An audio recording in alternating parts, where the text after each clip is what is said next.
Okay, guys, let's go to part 2 of lesson number 2, which is estimation of missing rainfall data, conversion of point rainfall to areal rainfall, and the double mass analysis. So we have some collaboration from 4 sections. So let's watch this video. Good day everyone, I'm Oliver Andrade of CE3A and I'm here to report about the estimation of missing rainfall data in hydrology. First of all, I would like you to know what is rainfall data. Rainfall data is the amount of rainfall during a specified time within the most intense period of rain. So in other words, it is a statistical record for the last or the past years about the rainfall in a certain place in a certain period. And what is missing rainfall data? Missing rainfall data is those missing rainfall data in a certain stations or a certain site which has many stations about um, having that measuring rainfall. So let's proceed. What are the importance of rainfall data? So it is important to understand the importance of rainfall data so that we will know what are the essentials when we are studying about estimation of data. So here are the things which are considered as some of the importance of rainfall data. Is the construction of roads. Construction construction of roads is very important to us, but there are times that rainfall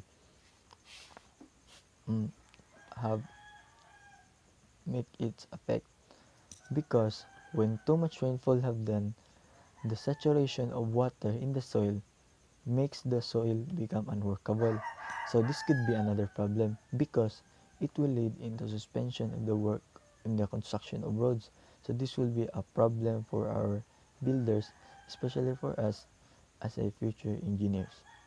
These are just some, and many of the things are very dependent on the rainfall data. Estimation of missing data. Why is it that we need to estimate those missing data? So, and why does there is missing data? First is sometimes a station has a break in record due to absence of observer or failure to the instrument or of the instrument. So we cannot avoid that kind of reason because instruments are not so perfect. There are times that it will fail, and also people who are or the person assigned to that station may be not always around. Next is it is necessary to estimate that missing data. It is necessary because you cannot have that complete data when there are missing. So you should analyze that. Next is to estimate the data. Three or more stations close to this station are selected. So if those miss if those near stations need to be computed and that missing data is very essential so that we can also compute the other near station through that missing data. So we have to estimate to complete the data. Next, these are the following are the different methods to calculate the missing data. First is the arithmetic mean method. Next is the normal ratio method and the inverse distance method. These are just some of the most commonly used methods in terms of estimating of missing rainfall data. So I will explain about these methods and I will give each two examples so that we, we could understand what are the methods in terms of estimating missing rainfall data. So first is the arithmetic mean method. What is this? So if the normal annual precipitation at various stations are within 10% of the normal precipitation X. So I will explain that later, as so on we will reveal the formula. Then missing precipitation Px at station X can be determined using simple arithmetic mean method. Here is the formula of arithmetic mean method. Px is equals to 1 over m times the quantity of P1 plus P2 plus P3 and so on. So where Px, P1, P2, P3 is equals to rainfall at different station, then m is the number of known rainfall station. So P are the annual precipitation or what the yearly amount of precipitation, while m is the number of known rainfall station. M is the normal annual precipitation. When we say normal annual precipitation, it is the amount of rainfall or the average amount of rainfall during for the last 30 years. For example, if today we are 2021, then there is an annual normal average precipitation of 30 centimeters, or this is the data for the last 30 years like 1990 to 2020. Here is an example. In this site, PA, PB, PC, and PD. PA, PB, and PC are having their data while PD is missing. So this is the problem now. We'll try to solve or estimate what is the annual precipitation or the missing data at station PD. Here's the given. NA is 75 centimeter and PA is 60 centimeter. So in this example, as like what I've said about the definition, NA will be 75 centimeter and this is the normal average precipitation. So 75 centimeter is the average for the last 30 years and PA is 60 centimeter, which is just the yearly average rainfall. NB is equals to 83 centimeter, PB is equals to 70 centimeter, NC is equals to 79 centimeter, PC is equals to 90 centimeter, ND is equals to 80 centimeter, and PD is missing. So first, what do we need to do is that PD will be our X station, so the ND is our NX. What do we try to solve is that 90% of 80 centimeter and the 110 of 80 centimeter, so that we can determine if those various stations are just within 10%. So 90% of 80 centimeters to 110% of 80 centimeters is the interval. So let's try. 90% will be 0.9 times 8 times 80 is equals to 72 centimeter, and 110% will be 1.1 times 80 is equals to 88 centimeter. So 72 up to 88 centimeter is our interval. And looking at the NA, NB, NC are within this interval. So therefore, we can use the arithmetic mean method. Here's the solving. PD, because PD are what we're looking for in this situation. So PD is equals to 1 over 3 times the quantity of 60 plus 70 plus 90. So in case you are thinking, why do M is equals to 3 and not 4? According to the definition, M is equals to the number of known rainfall, having that known rainfall, so having that known rainfall average data. So that's why we use 3. Then 60 plus 70 plus 90 is equals to 220. So we will proceed to PD is equals to 1 over 3 times 220. Then PD is equals to 73.3 centimeters. The normal ratio method. The definition is, if the normal precipitations may vary more than 10%, then P Px estimated by weighting of the precipitation at various stations by the ratios of normal annual precipitation. So here is the formula.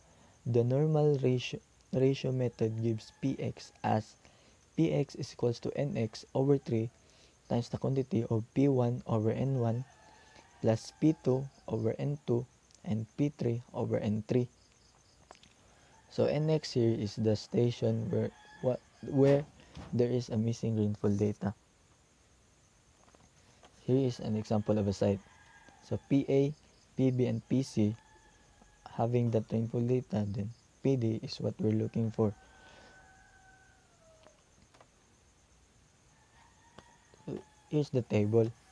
NA is equals to 75 centimeter and PA is equals to 60 centimeter. NB is equals to 100 centimeter and PB is equals to 70 centimeter. NC is equals to 60 centimeter and PC is equals to 90 centimeter. Then ND is 80 centimeter and PD is missing. So first, let's determine which is our X station. Our X station here is the PD. So our NX will be the ND. So let's try to solve for the 90% and up to 110% of our ND or the NX. So first is 0.9 or 90% times 80 will be 72 centimeter, while 110 or 1.1 times 80 is equals to 88 centimeters. So this is our interval so that we can determine when if those near areas having that 110% within.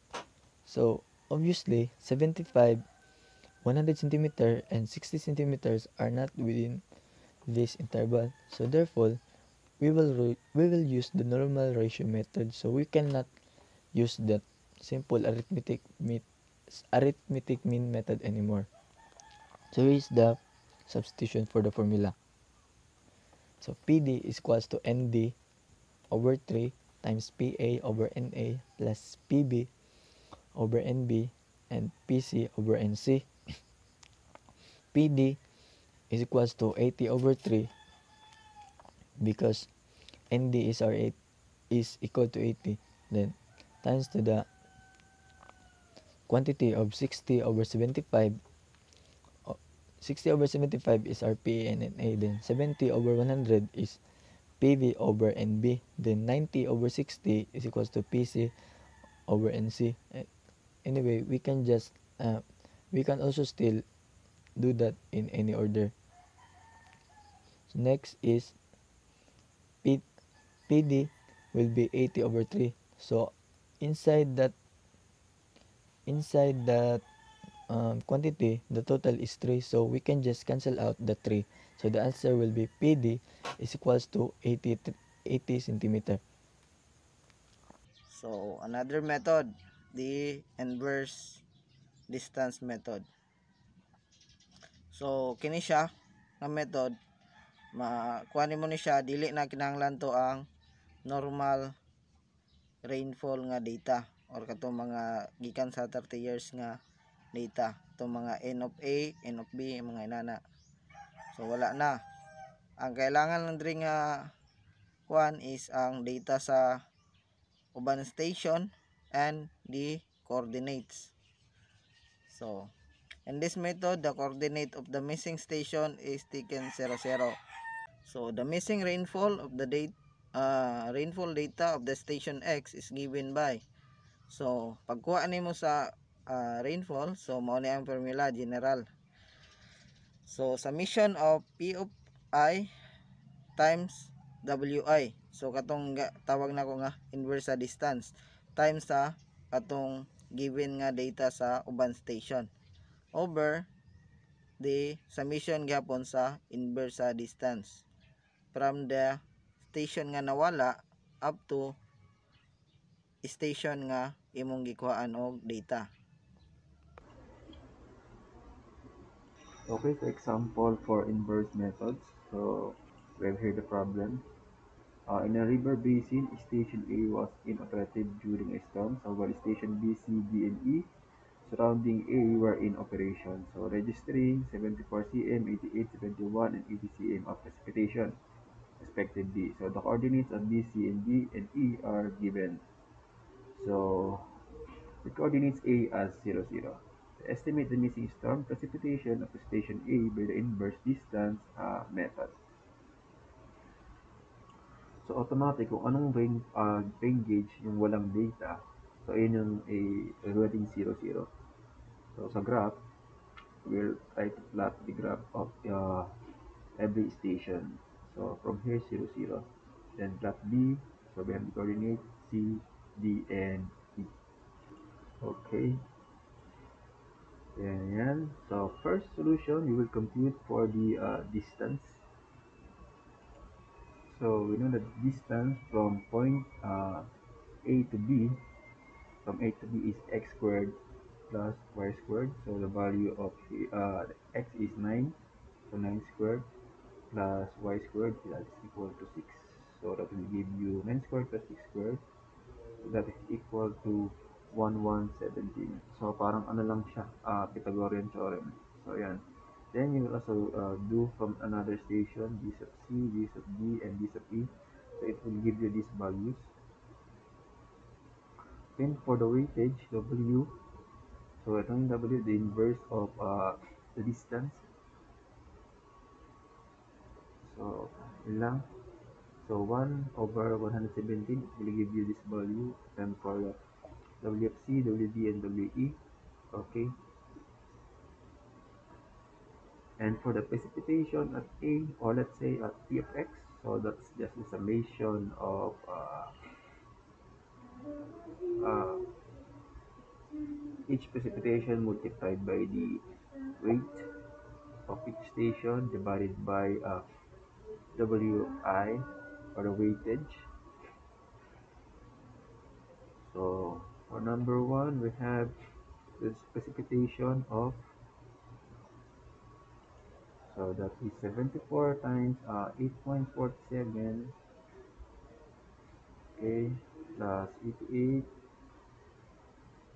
times 4.44. Okay, so divided by weightage of each station. So if you will notice na wala na yung 10 raised to negative 3, no? So pinak-pour out na lang yun and cancel na. So it will give you a value of 77.5. So the precipitation at point A would be 77.5 centimeter. Okay, so that's it. What is areal rainfall? Areal rainfall or areal precipitation, it is a precipitation in a specific area expressed as an average depth of liquid water over the area. The average depth of precipitation over the specific area calculated on time scales on storm, seasonal, or annual basis. Conversion of point rainfall to areal rainfall. Rain gauges represents only point sampling of the areal distribution of a storm. In practice, however, hydrological analysis requires a knowledge of a rainfall over an area. So there are several methods on how to convert point rainfall to areal rainfall. These methods are the following. First, arithmetical mean method. Second is the Thyssen polygon method. Third is the Isolator Method. Next is the distance weighing or gridded method. And lastly, MapX.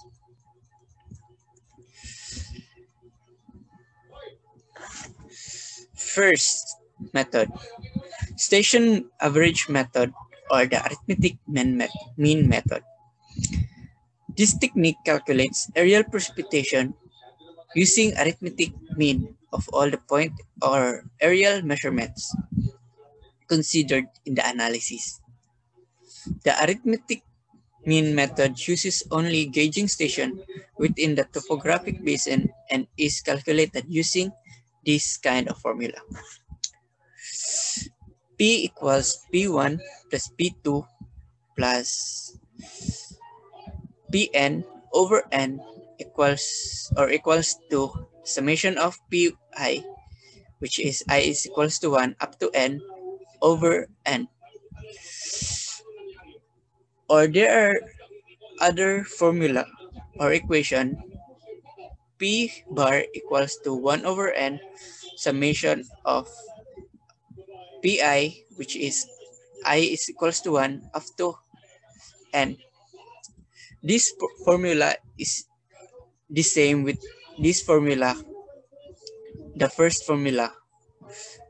The P bar is the average rainfall, the Pi, the rainfall measured at the station I, and n is equals to the number of the rain gauges.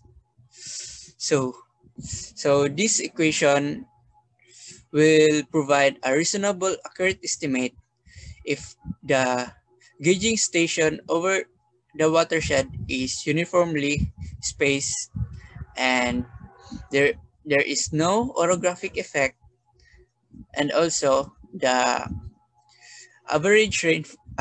rainfall depth on the watershed is nearly constant.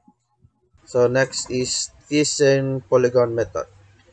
Thyssen polygon method is a more common method of weighing the rain gauge observation with respect to the area. This method is more accurate than the arithmetic average method. The procedures the procedure to be followed in computing the average rainfall depth is: first, join the adjacent rain gauge stations A, B, C, D, or how many available, ano, how many stations there by straight lines. And the next is draw the perpendicular bisectors of each of these lines. So, ang perpendicular bisector is kanang, diba, pag makahimo na kag line, so example nato dire kini ah kahimo na kag line kini siya nga kuan from A to B. Yung bisector niya is perpendicular ato nga line o dito sa ato nga kanang motunga ang kuan niya, ang line nga gihimo nimo gikan sa A o sa gate from A to B. Matunga siya and perpendicular siya sa line na imong gihimo. Dapat sa C. Yan ta. And the third is, as Thyssen polygon is thus constructed, the polygon formed by the perpendicular bisector around a station encloses an area which is everywhere closer to the station that any other station. Find the area of each of these polygons.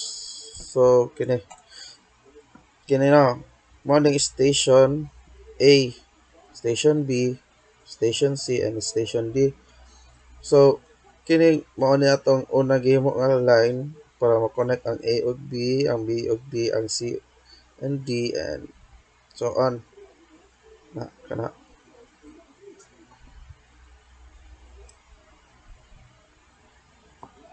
So no, then mao ni ang bisector sa B and D and sa A ug B at sa A ug C and C and D. So nag-abot-abot na ang ilang mga kuan, mga bisector, tapos maka-form siya og Thyssen polygon. Kini ang mao ni nga polygon ang gatawag nga Thyssen polygon, kini nga area ah, kini, kini sila dire mao ning Thyssen polygon sa A. So makita nimo nga isa ra siya sa kada kuan station, isa ra po siya sa Thyssen polygon.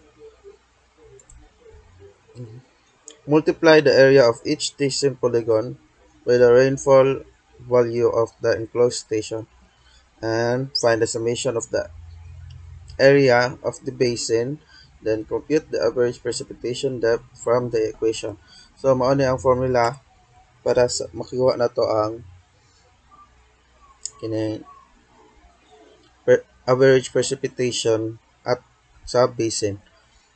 So area sa Thyssen Polygon A o precipitation sa Station 1. Oh, area sa area sa Thyssen Polygon 1 or Station 1, then times multiplied by the precipitation of the Station 1. Then area of Station 2, the area of the Thyssen Polygon of Station 2, and the precipitation of and so on and so forth over the summation of the area of the basin. Uh, Precipitation is the summation of polygon area for each station plus precipitation times precipitation of the station, each station, over total polygon area. Thyssen polygon does not change in time and is drawn only once. The method can be used in regions 500 to 5,000 kilometers squared in size, and it considers the non-uniformity of the areal distribution of gauges. So, nota. Maning ka, no? Ngani ang tahik maning basin. So, ano naman na siya. So, example, calculate the average precipitation depth for the area given in figure 5.4 money figure. So, with 4 stations and rainfall depths given in the table 5.1. So, solution, the calculation illustrated in table 5.1. So, money. So, ang rain gauge sa A, B, C, and D, upat siya ka kung ano rain gauge. Then, ang area sa iyang polygon is money given na ni given ni siya. So, ano talaga solve? Lisod pa kay mag-solve aning ko. Area ano.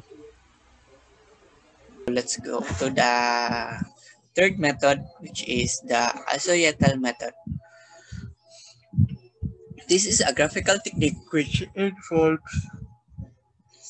lines of equal rainfall over an area basis on a point measurements.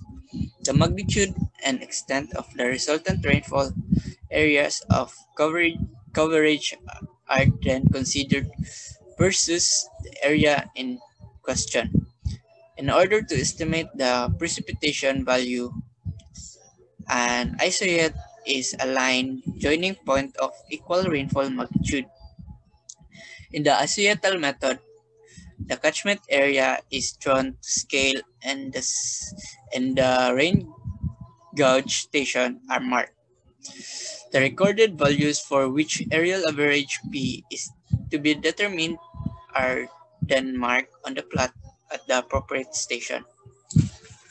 Neighboring stations outside the catchment are also considered. The isolates of various values are then drawn by considering point rainfall as guides and interpolating between the M by I.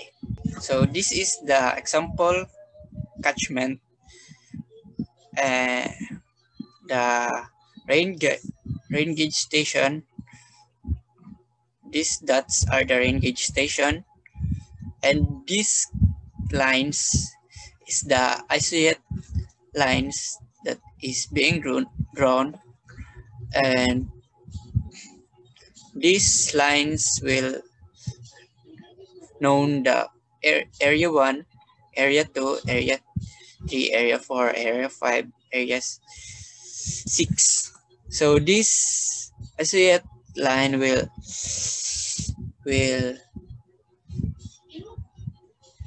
determine the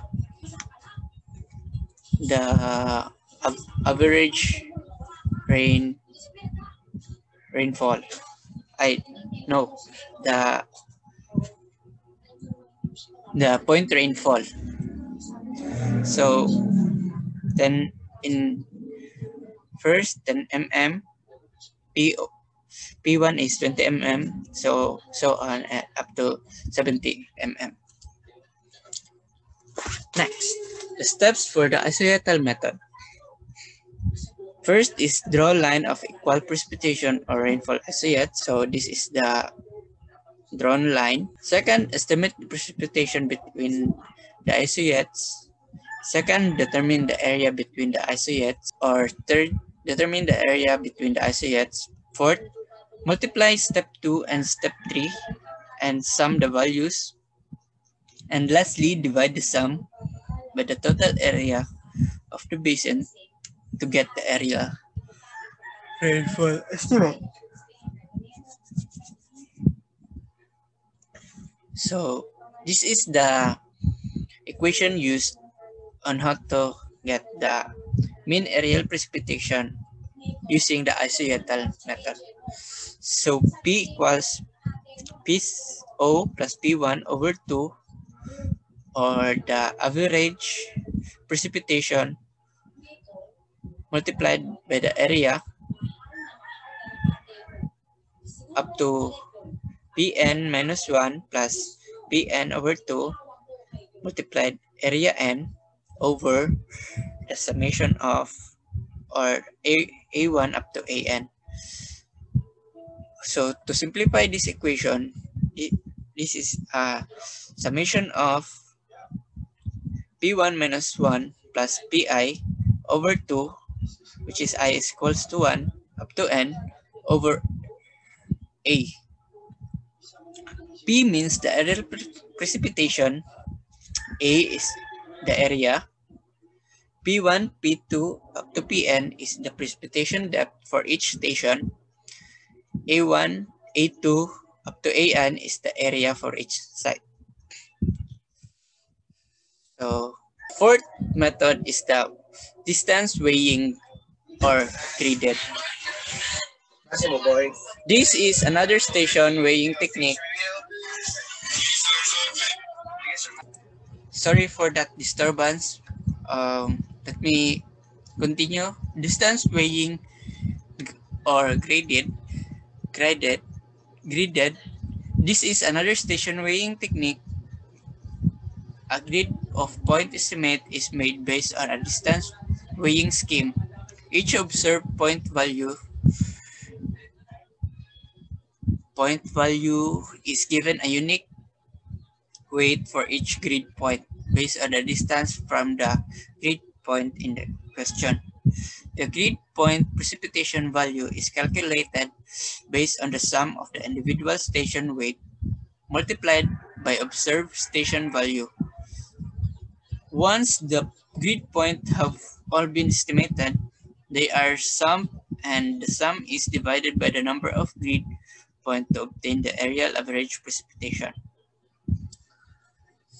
And the last method is the MapX. MapX is a NWS specific graded technique.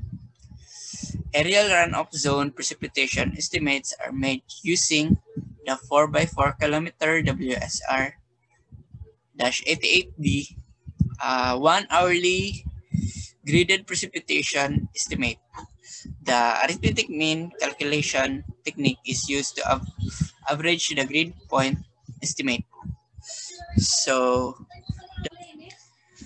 I will present to you an example video of this.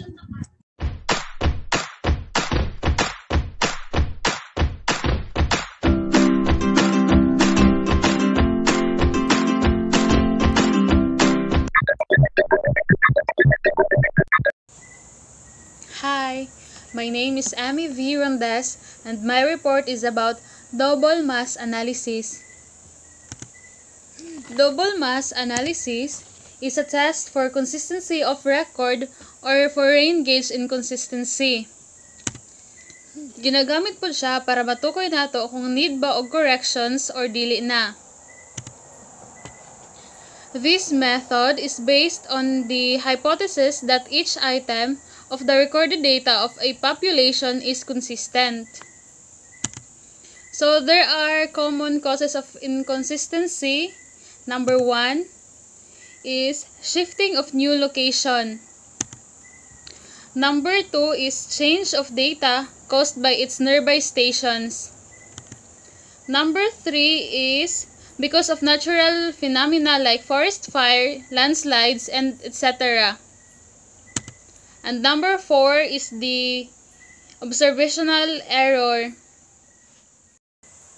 The principle of double mass analysis, when each recorded data comes from the same parent population, they are consistent.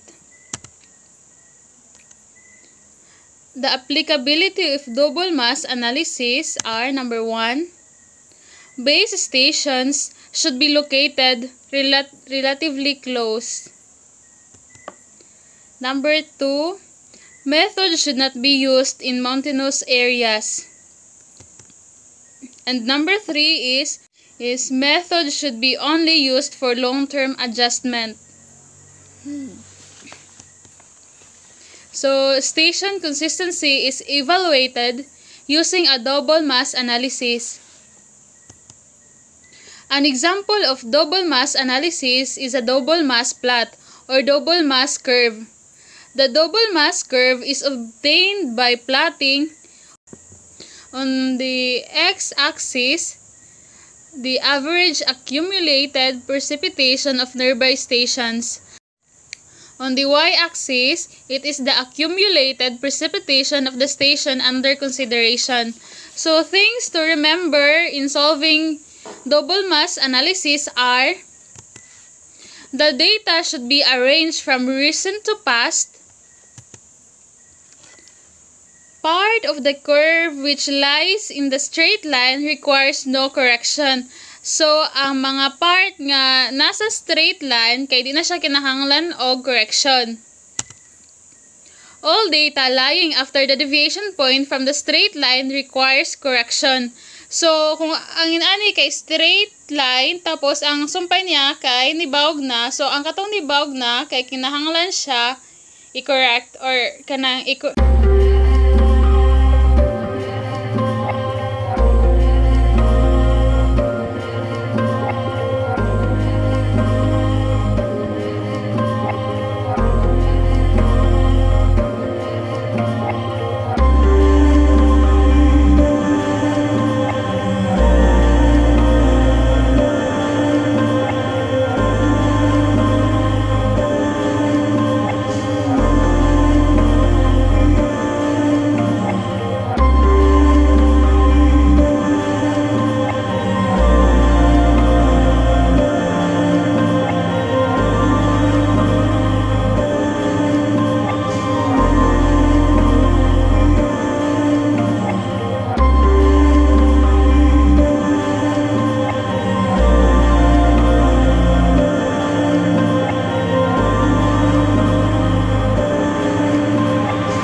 So unsaon? Dira na i-apply tong formula para sa corrected precipitation diri ang line.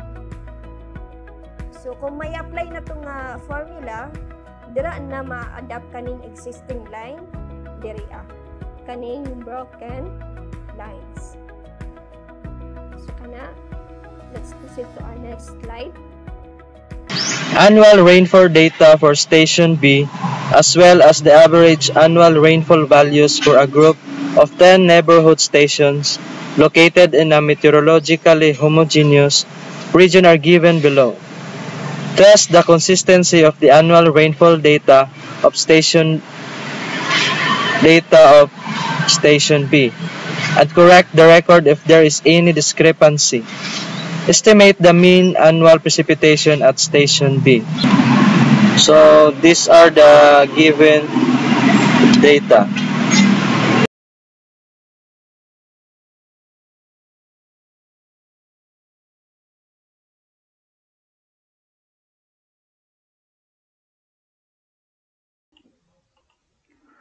Okay, so we write the given here in Excel word formats. So for the first step, we will sort the year starting from the latest. So the latest is 2019. So i-sort lang natin siya. Okay. Okay, so let's just click this part. 2019, then let's click sort from largest to smallest. Okay, so nag-start na from 2019 to 1990. And then we will compute the cumulative annual rainfall station at BHI. So this is the cumulative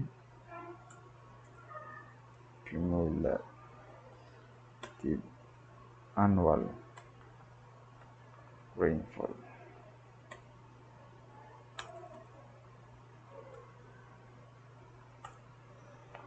Okay, so let's compute. So that is equals to 612, enter, is equals to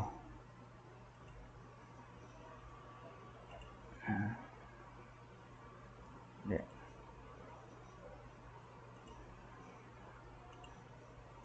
Okay, let's check.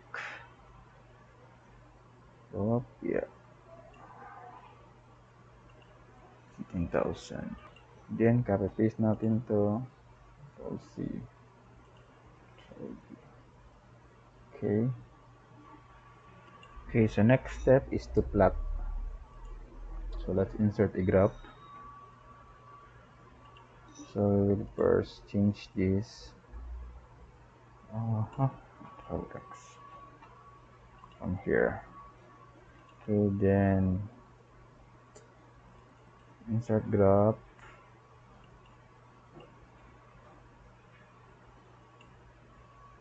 Okay, let's insert the graph. Okay, and let's enlarge the graph.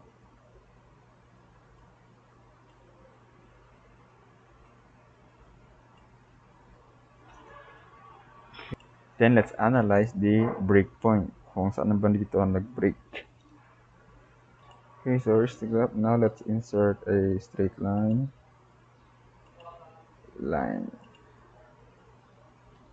Okay, from 0.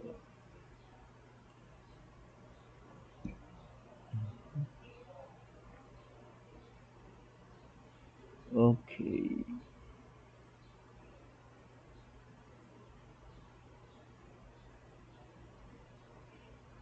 Okay. Then another line again. Ships.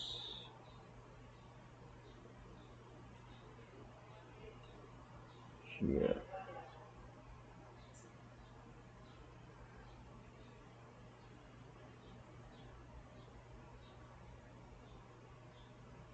Okay.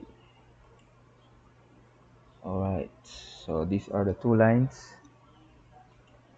As you can see, saan banda nag-deviate. So if we will go enlarge,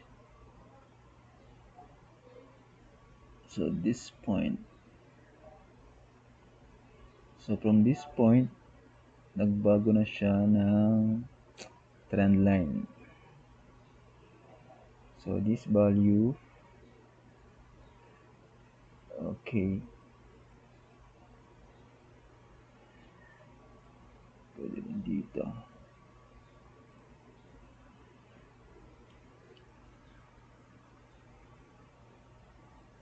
This is the trend line.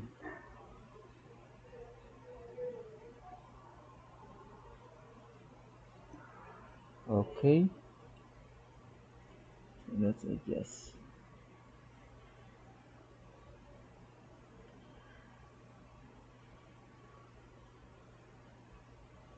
So you can adjust your line. Then here. So mas klaro talaga dito na point. So this point 60, so that is between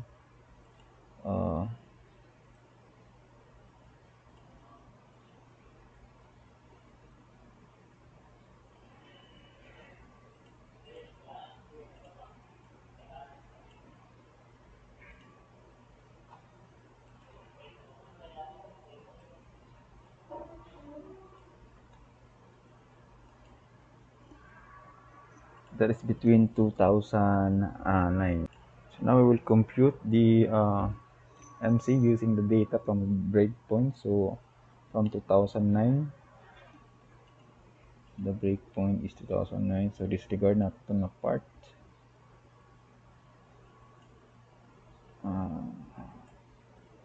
Hide.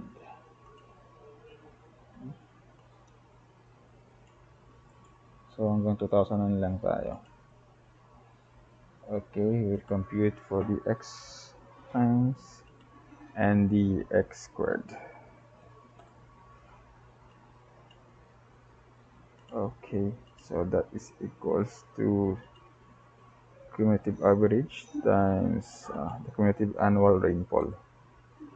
Okay, then the x squared.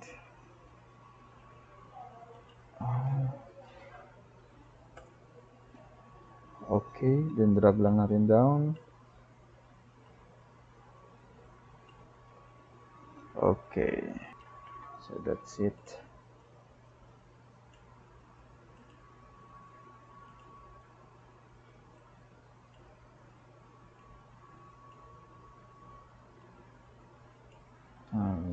Comma.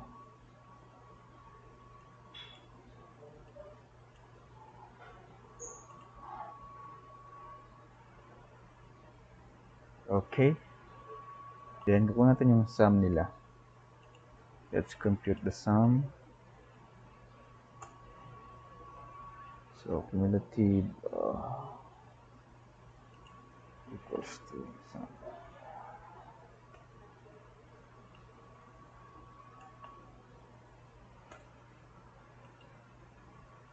Ang drag natin doon. Okay. Okay.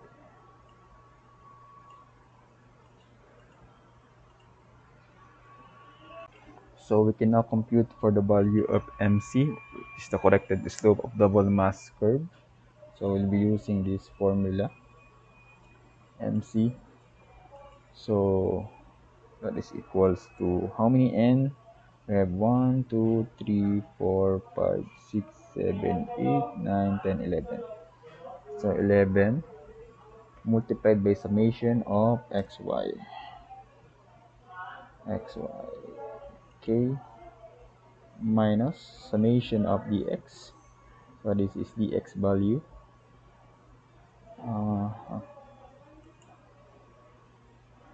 Times summation of y.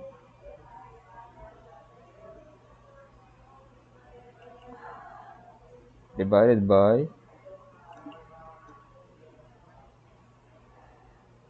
n again, that is 11 times x squared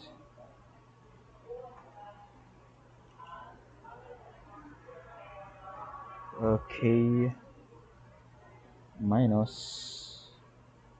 uh, summation of x raised to 2. So it will give us a value of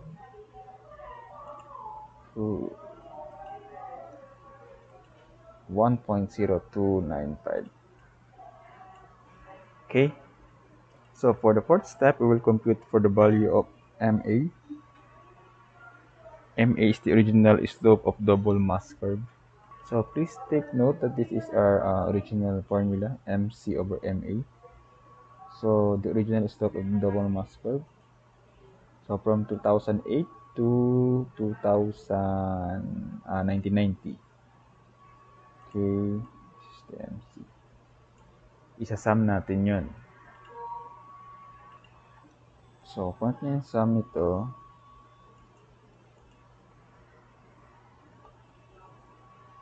so that is equals to, so from original slope lang tayo, so from 2008.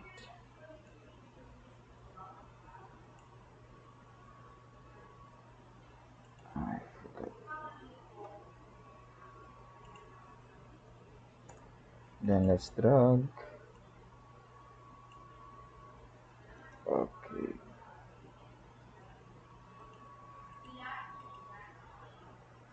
Okay, so yan. So we're using this formula to compute for MA. So MA is equals to how many N? So ikaw natin kung pila ka year. So 2008 minus 1990. That is 18 plus 1. So 19. 19 times summation of xy. So ito yung xy natin. Okay. Minus summation of x times summation of y. Then divided by n, that is 19 times summation of x squared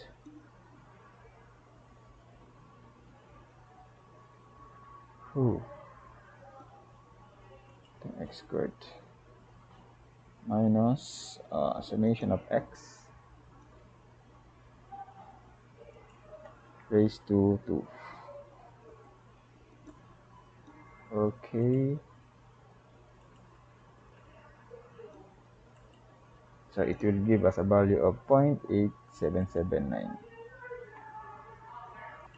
So now we can now apply the corrected precipitation from year 2008 to 1990 using the formula ECX MC divided by MA. So this is it. So from 2008, so that is equals to MC divided by MA. Okay. Times natin ng the PB, itong original. That is 596. So that would give us a value of 698.2.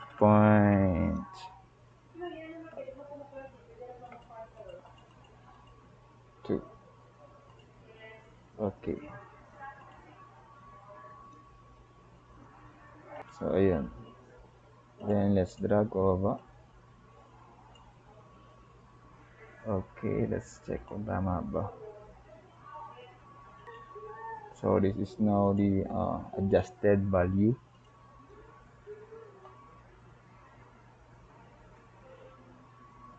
Adjusted values of the HIE. Okay. Then we'll finalize the values. So round off lang natin. PIE. So Control C.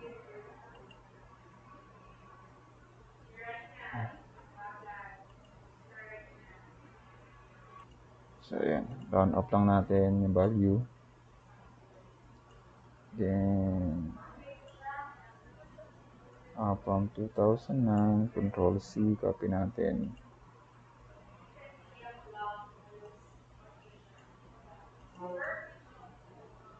Yun.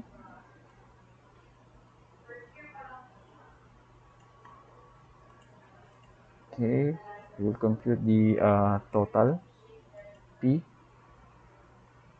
That is sum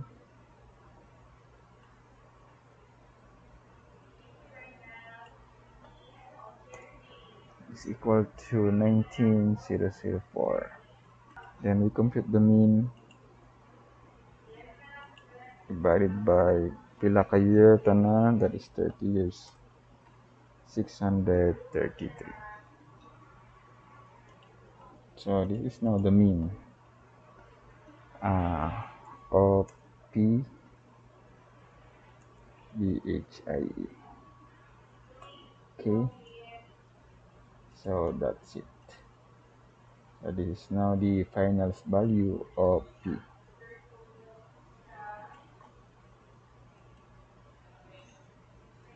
So that's all for today. Hope nakuha ninyo guys. So ayun guys, so hopefully nasabtan ninyo ang discussion sa mga virtual reporter nato.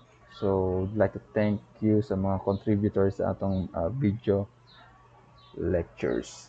So palakpakan natin ang isa't isa. Okay, so that's all for today. So see you again next meeting for lesson 3. So goodbye.